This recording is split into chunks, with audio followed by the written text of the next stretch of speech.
Penuntun Saat Teduh Gereja Kristen Jakarta, Selasa 1 Juni 2021. Judul renungan, Roh Kudus memberi keberanian bersaksi. Nats Alkitab terambil di dalam kitab Kisah Para Rasul pasal 4 ayat 29 sampai 31. Dan sekarang, ya Tuhan, lihatlah bagaimana mereka mengancam kami, dan berikanlah kepada hamba-hambamu keberanian untuk memberitakan firman-Mu. Ulurkanlah tangan-Mu untuk menyembuhkan orang, dan adakanlah tanda-tanda dan mujizat-mujizat oleh nama Yesus, hamba-Mu yang kudus. Dan ketika mereka sedang berdoa, goyanglah tempat mereka berkumpul itu, dan mereka semua penuh dengan Roh Kudus. Lalu mereka memberitakan firman Allah dengan berani. Saya mengikuti retret di puncak. Saya bangun pagi-pagi untuk jogging keliling villa. Hati saya tergerak untuk menghampiri seorang bapak yang sedang menyapu halaman. Dari penampilannya terlihat dia non-Kristen karena pakai salah satu atribut penutup kepala dari salah satu agama.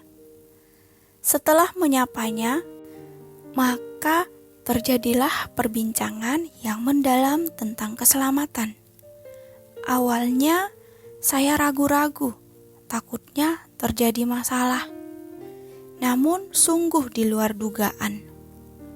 Satu hal yang luar biasa terjadi setelah saya memberikan penjelasan singkat tentang keselamatan di dalam Kristus.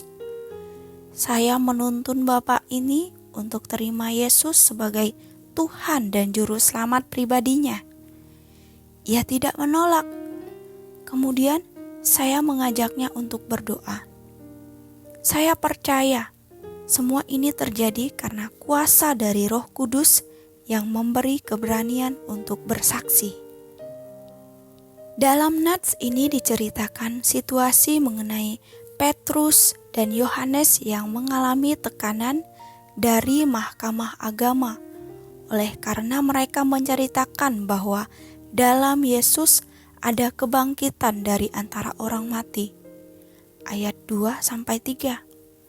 Setelah dibebaskan dari tahanan, mereka diminta untuk tidak boleh lagi memberitakan kesaksian tentang Yesus yang sudah bangkit dari kematian kepada masyarakat Yahudi.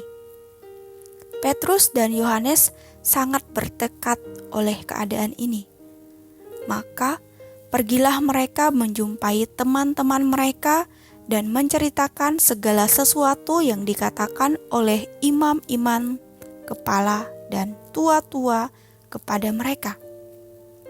Setelah mereka mendengar hal itu, maka berserulah mereka kepada Allah, memohon bantuan untuk mengatakan situasi yang sangat menekan saat itu.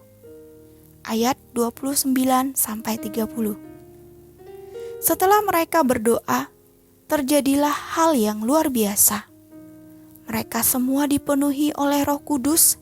Lalu mereka memberitakan firman Allah dengan berani. Ayat 31.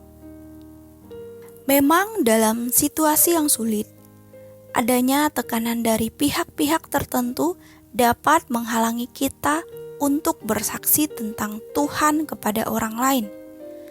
Namun semua itu bukan menjadi alasan kita berhenti untuk bersaksi.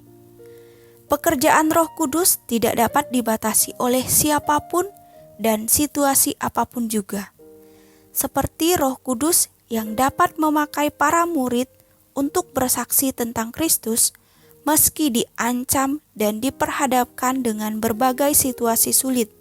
Demikian juga Roh Kudus dapat bekerja di dalam diri kita untuk memberi kuasa bersaksi tentang Kristus Yesus kepada siapa saja. Oleh karena itu, jangan kita takut untuk bersaksi. Bersandarlah terus di dalam pimpinan Roh Kudus, karena Dialah yang akan memampukan kita. Latihan paling mendasar untuk bersaksi tentang Kristus adalah melatih hati Anda untuk tunduk di bawah pimpinan Roh Kudus. Amin. Tuhan Yesus memberkati.